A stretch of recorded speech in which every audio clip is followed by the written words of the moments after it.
અરવલ્લી જિલ્લાના મોડાસા શહેરમાં સિંચાઈ વિભાગની નકલી કચેરી ઝડપાઈ છે। આ કચેરી સિંચાઈ વિભાગના રિટાયર્ડ અધિકારી દ્વારા ચલાવાતી હોવાની આશંકા હાલ સેવાઈ રહી છે। મોડાસાની આ નકલી સિંચાઈ વિભાગની કચેરીમાં 7 જેટલા શખ્સો કામ કરતા મળી આવ્યા છે, તેમજ સરકારી સિક્કા સહિત શંકાસ્પદ દસ્તાવેજ પણ મળી આવ્યા છે। ત્યારે બાયડના એમએલએ ધવલસિંહ ઝાલાએ શંકાસ્પદ કામગીરી સામે સવાલ ઊભા કર્યા છે।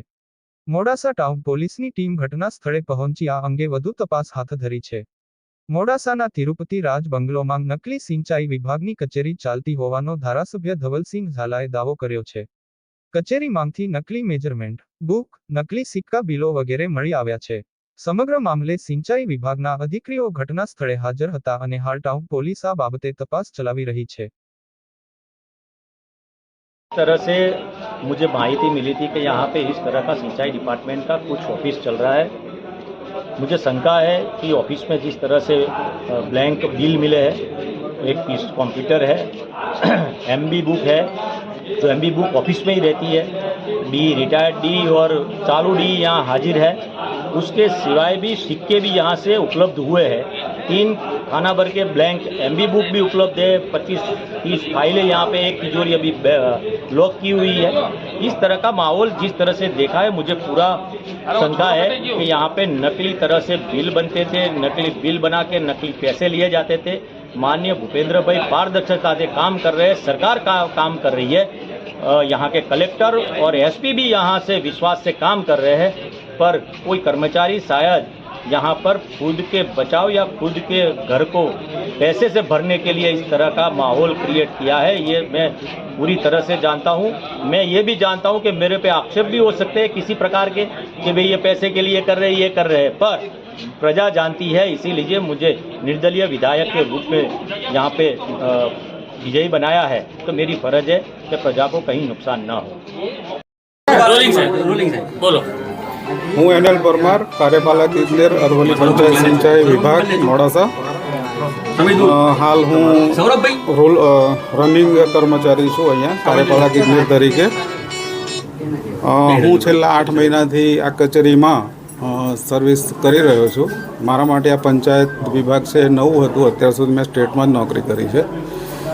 હવે જૂના કોઈ કેસ હોય એ એનો કંઈ બી પ્રોબ્લેમ થાય, કંઈ બી જાણવું હોય સરકારમાં, કંઈક કેસોને સંલગ્ન માહિતી મારે આપવી હોય તો નિવૃત્ત કાર્યપાલક ઇજનેર શ્રી PM ડામોર સાહેબ પાસે મારે ક્યારેક ફોન ઉપર, અને એમની જો તબિયત ઉંમરના હિસાબે સારી ના હોય તો હું પણ રૂબરૂ આવી જાઉં છું। અને એવા જ 1-2 કેસ લઈને સિમલેટી તળાવ અને મોટી મોરી, આ 2 કેસ જે છે એ 2015-16ના કેસો હતા।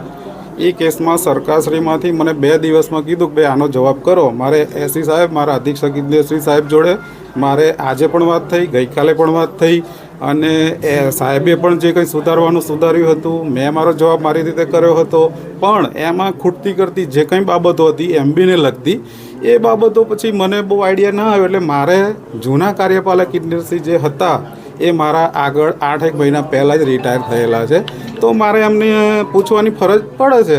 અને જૂનો રેકોર્ડ એમને યાદ હોય, એમને ખબર હોય, એટલા માટે મેં એમનો સંપર્ક કર્યો હતો। અને આજરોજ એમનું જે ભાડાનું મકાન રાખેલું છે એમાં મને કીધું કે સાહેબ તમે અહીંયા આવો, આજે ગરમી છે તો મારથી નહીં, તો ભાઈ એમના ઉંમરની હિસાબે હું આવ્યો નહીં, હું નહીં આવી શકું। એટલે હું પોતે આવ્યો, હું પોતે 2 MB લઈ આવ્યો હતો કેસના રિલેટેડ, કે મોટી મોરીમાં જે તળાવ છે એની 2 MB હું પોતે લાવ્યો હતો। કાર્યપાલક ઇજનેર ક્લાસ 1 ઓફિસર છું, જવાબદાર અધિકારી છું, એટલે હું પોતે જ લઈ આવ્યો હતો અને પોતે જ જવાબ કરીને હું પાછી લઈ જવાનો હતો। અને એટલા જવાબ ચાલુ હતા એટલામાં આ બધું ખબર નહીં શું થયું એ, હું જવાબ મારો કરીને હું નીકળવા જ તૈયારી કરતો હતો। એટલામાં આ MLA સાહેબે, એમની ટીમ હતી, આ બધું કે તમે ખોટું કરી રહ્યા છો, તમે આ ઓફિસો ચલાવી રહ્યા છો આડી અવડી, પણ એવું કંઈ છે નહીં આડી અવડી। મારા સિક્કા મારી ઓફિસમાં હોય છે, અહીંયા શું છે હું કંઈ જાણતો નથી। અને એમાં હું પોતે મારા સહીથી જ અત્યારે ઓફિસોના વ્યવહાર થાય છે, નહીં કે જૂના PM ડામોર સાહેબ, બરાબર। આજે હું જે કરું છું મારી સહીથી સરકારમાં થયા છે વ્યવહારો, અને સરકારશ્રીમાં પણ તપાસ કરવી હોય તો કરી શકાય છે। સાહેબ, આજે ધવલસિંહ ઝાલાએ આક્ષેપ કર્યો છે કે આ નકલી કચેરી છે, બાબતે શું કહેશો? નકલી કચેરી કંઈ નથી, હું 6/23ની અંદર નિવૃત્ત થયેલો છું. હાલ જે કાર્યપાલક ઇજનેર છે નવા છે, એમને 2 કેસ જૂના, એક સિમ્યુલેટી અને મોટી મોરી, એમના જવાબ સરકારશ્રીમાં કરવાના હતા. એટલે એ મારી પાસે જવાબ માટે જ એક જૂનો વ્યક્તિ છે, એ રૂએ મારી જોડે આવ્યા હતા. તો એ જવાબ જ કરતા હતા અને ફાઇનલ સ્ટેજે હતો. અને આપણા ધારાસભ્યશ્રી અને બીજા જે એમના સાથે બધા ભાઈઓ હતા એ જોડે આવ્યા. બાકી કંઈ અહીં કોઈ કચેરીના જે સિક્કાને લેટર પેડ મળ્યા છે, હા. એ બાબતમાં શું કહેવું છે? કચેરીના સિક્કા અને એ તો જે તે મારા વખતના અહીંયા પડ્યા છે ઓફિસે, ત્યારે હું કામ કરતો હતો જ. એટલે સિક્કા એ કંઈ એવું કંઈ એનો ગેરઉપયોગ થતો નથી. ઓકે, એ ધૂળ હાલતમાં જ હશે. અચ્છા, ઓકે સર, ઓકે સર, એનો કોઈ ઉપયોગ નથી થતો. Okay sir. Arvind M Prajapati, deputy DDO Aravalli.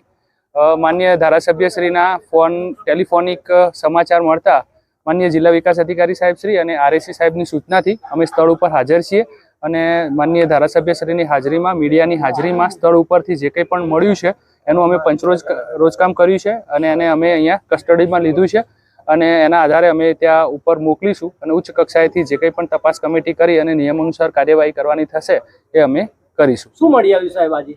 એ હવે તો પંચરોજ કામ છે, એ આખું બહુ એક મોટું લિસ્ટ છે. તો હવે પંચરોજ કામમાં જ પ્રાથમિક દ્રષ્ટિએ આમ નકલી હોય એવું જણાય આવે છે. એ તો હવે તપાસ કમિટીમાં પછી જ ખબર પડે. તપાસ થયા પછી એ તપાસનો જ વિષય છે. તપાસ થયા પછી જે કંઈ પણ નિયમ અનુસાર કાર્યવાહી કરવાની થતી હશે એ બધી ચોક્કસથી કરવામાં આવશે.